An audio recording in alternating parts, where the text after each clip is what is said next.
హల్లెలూయా.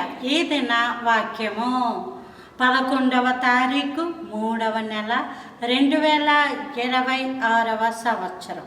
మన దేవుడిస్తున్న చక్కటి మాట యెషయా గ్రంథము 10వ అధ్యాయం 12వ వచనం.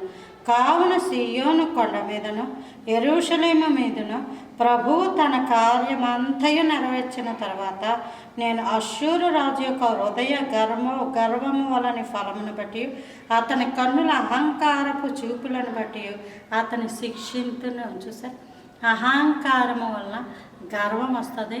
గర్వం ఉందా లేదా అన్నది ఎక్కడ తెలుస్తుంది అంటే ఈ కన్నుల్లో తెలుస్తుందటమ్మ. గర్వము కన్నులకి పొరల వలె కమ్మేస్తుందట. ఆ పొరలు ఉన్నప్పుడు మనుషులు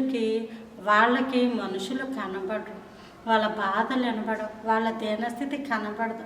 వాళ్ళ గర్వమే నాకెవరున్నారు, నాకు ఎవరు చెప్పగలరు, నా చేతి నిండా డబ్బు ఉంది, నా ఒంటి నిండా ఆరోగ్యం ఉంది, నేనేదంటే అది నా ముందు ఎవడో నిలబడి మాట్లాడలేడు అని గర్వం, అహంకారం అవి పెక్కు రేగిపోయినప్పుడు మనం ఏం చేయాలంటే ఇది పడడానికే ప్రభువా ఈ మాటల నుంచి, చూపుల నుండి, ఇలాంటి మనుషుల నుంచి నన్ను తప్పించే ప్రభు. ఈ దినములు కొద్దిగా చేసాయి, ఈ శ్రమల కాలం కొద్దిగా చేసాయి. ప్రభు వారే చెప్పారు కదా, గర్భిణులకు పాలిచ్చి వారికి నీ శ్రమ ఆ దినములు తగ్గించబడాలని ప్రార్థన చేయండి అని అనలేదా దేవుడు?